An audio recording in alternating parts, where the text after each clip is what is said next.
glad to have you join us on Assets Television News. I am Eugenia Solomon. First, the headlines.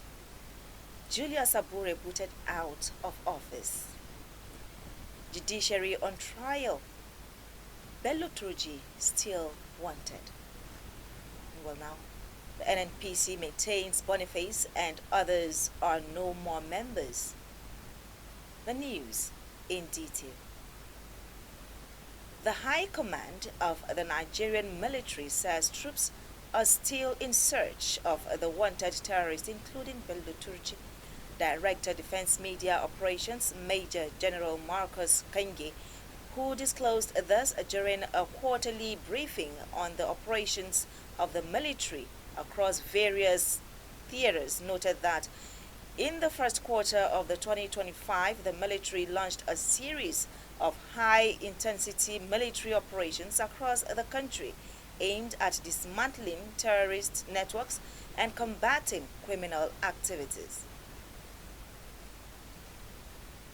During the quarter, many terrorist commanders such as Abba Ali, also known as Amir Khalid of Allaha, Abdullahi, always known as Honu, Jagaban, and Andanger, amongst others, were neutralized, while Abdullahi Ali was captured alive with severe gun wounds. This effort by our gallant troops created gaps in the command and leadership structure of the Boko Haram terrorists as well as ISWAP and JAS terrorists. There were also infighting for supremacy within the ranks of the various terrorist factions, which sparked cracks in their leadership hierarchy. Hence, they observed confusion in their various camps.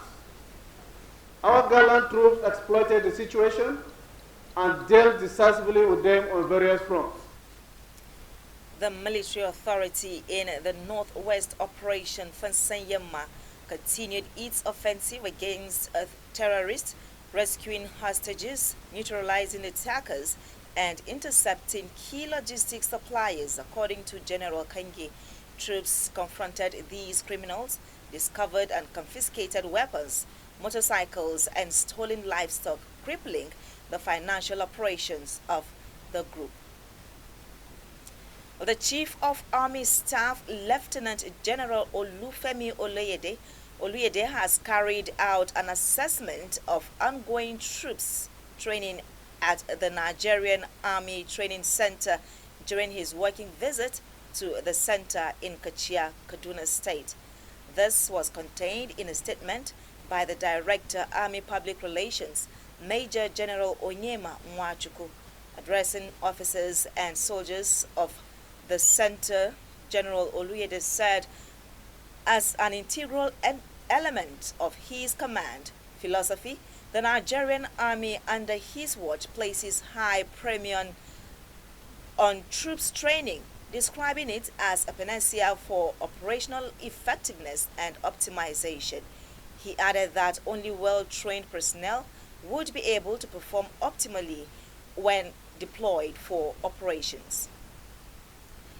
Amid the leadership crisis racking the Labour Party LP, the Supreme Court on Friday sacked Julius Abure as national chairman. This is Assets Television News. This is the story we are following this hour for you. And of course, it is coming from the Supreme Court of Nigeria. The Supreme Court of Nigeria has sacked Julius Abure as national chairman of Labour Party, that is LP. I will bring you details of this in our subsequent programs right here on Asset Television News. So once more, let's reiterate that the Supreme Court has sacked Julius Abure as national chairman of Labour Party. Details later.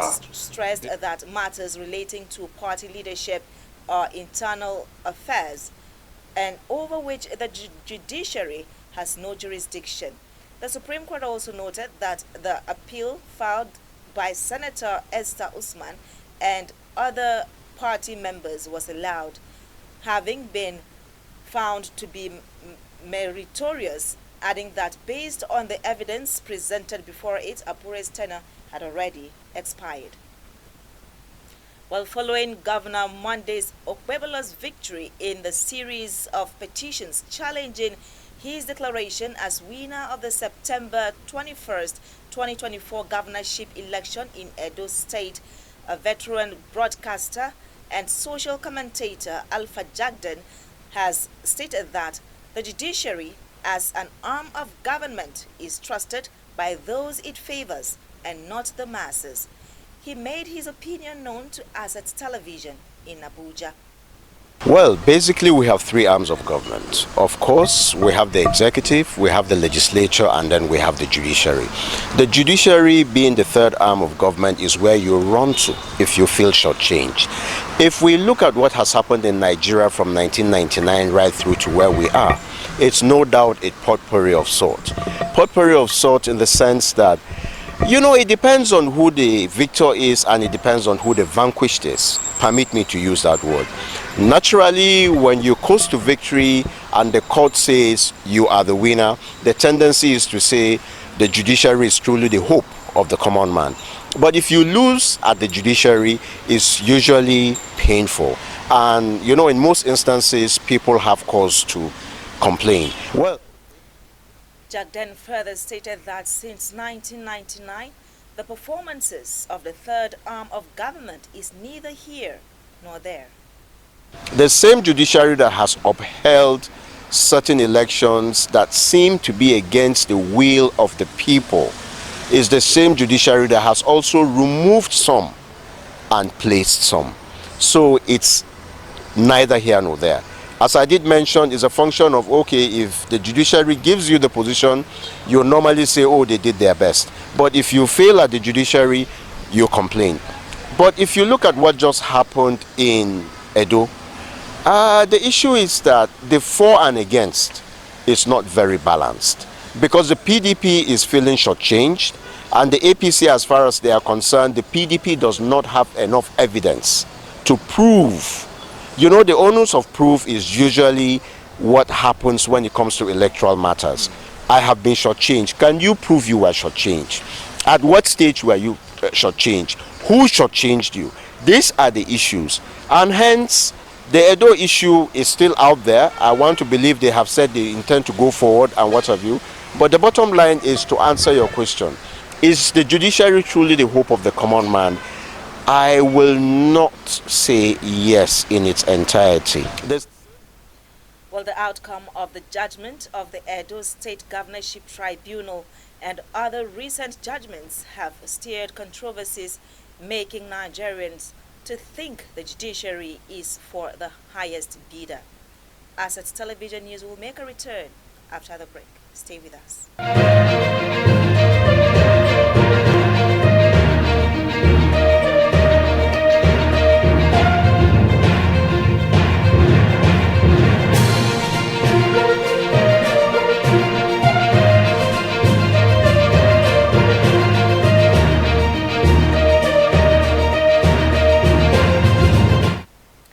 Thank you for being there. Now the Asset Television News continues.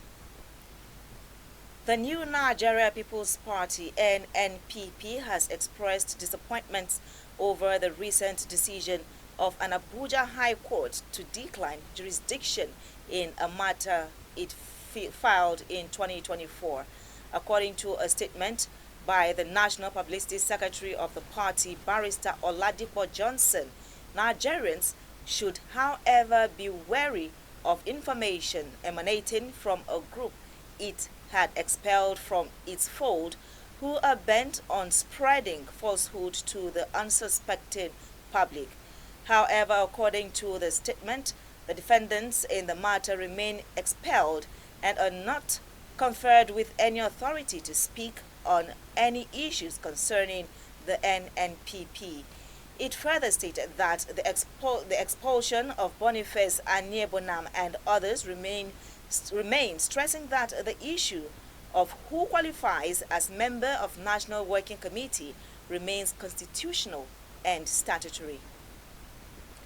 While the National Youth Service Corps NYSC on Thursday held a pre-orientation towards mobilizing corps members for national service. The orientation is to update prospective members on the modules in camp. Asset Television was there.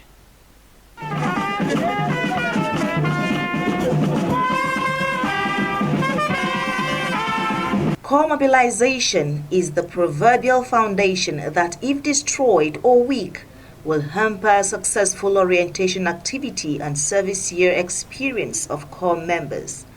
The Director General, NYSC, Olakunle Nafiu, made the disclosure during his opening remark at the 2025 Batch A pre-mobilization workshop held in Abuja. The National Directorate Headquarters of the NYSC, therefore, takes this pre-mobilization workshop very seriously, as it helps define the effectiveness of the mobilization process and subsequent activities of the scheme for each of the 3 service batches with their respective 2 streams.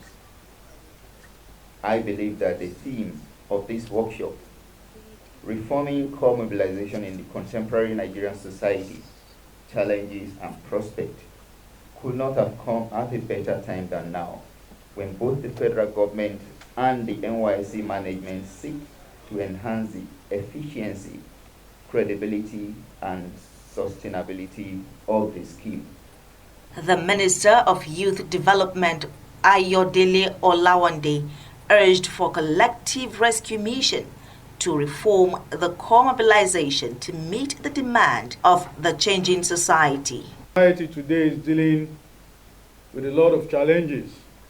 This also requires that we think of new innovation solutions, especially in the areas of core mobilization. Why the NYSC has promoted cultural integration and skills acquisition over the years. We must address the gap in developing the welfare and how the scheme can contribute to prepare our graduates for today's job market, not only to serve our father's land anymore. It is time we rethink, strategize, because majority of our stakeholders are parents, and we want the best for our children. Let's all start now. Rethink, revalue, reshape, re-engineer the process, so that majority of our graduates, like I said again, we meet up with the job market, and the majority of them will not be looking for a job where it is not lost. They can even build a job for a large number of people. On his part, the Director, Core Mobilization Department, Mohammed Abubakar, during the pre-mobilization activities said the workshop is essential for bringing together the NYSC core producing institutions and key stakeholders to brainstorm and improve the scheme's mobilization efforts. As we prepare for another batch of NYSC mobilization, we must confront the pressing issues affecting our core members. This process is vital for our nation's growth, but it is fraught with challenges, especially the ongoing problem of dishonest enrollments. We must therefore stay alert and be proactive. One of the key tools at our disposal is information and communication technology. While ICT offers numerous benefits, it also presents us with unique challenges that must be addressed. We must continue to harness the power of technology to unlock innovative solutions to the challenges we face in the mobilization process. This workshop's theme, reforming core mobilization in the contemporary Nigerian society, challenges and prospects, therefore, underscores the importance of thinking creatively and collaborating to overcome these obstacles. As we strive for continuous improvement, we must also recognize the importance of our partnerships with organizations. While appreciating the NYSC DG for approving the choice of Abuja as the venue for the workshop, the FCT Minister Nyesom Wike, through the Mandate Secretary, Youth and Sports, Ango Suleiman, assured the scheme of its partnership to ensure the successful implementation of the core objectives. I have been informed that the pre-mobilization workshop is a crucial aspect of the NYSC mobilization process, which serves as an avenue for the scheme, core producing institution and other critical stakeholders to strategize for continuous improvement of the exercise.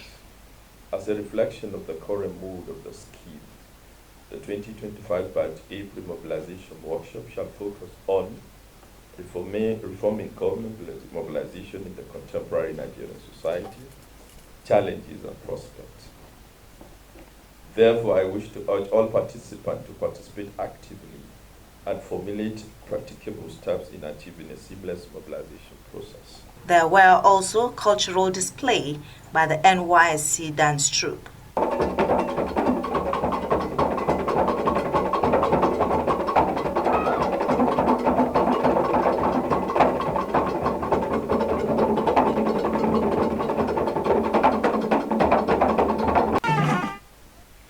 Well, with that, we end the news. Do well to follow us on all our social media platforms for more updates and programs. On behalf of the entire news crew, I am Julius Solomon. Thank you for watching.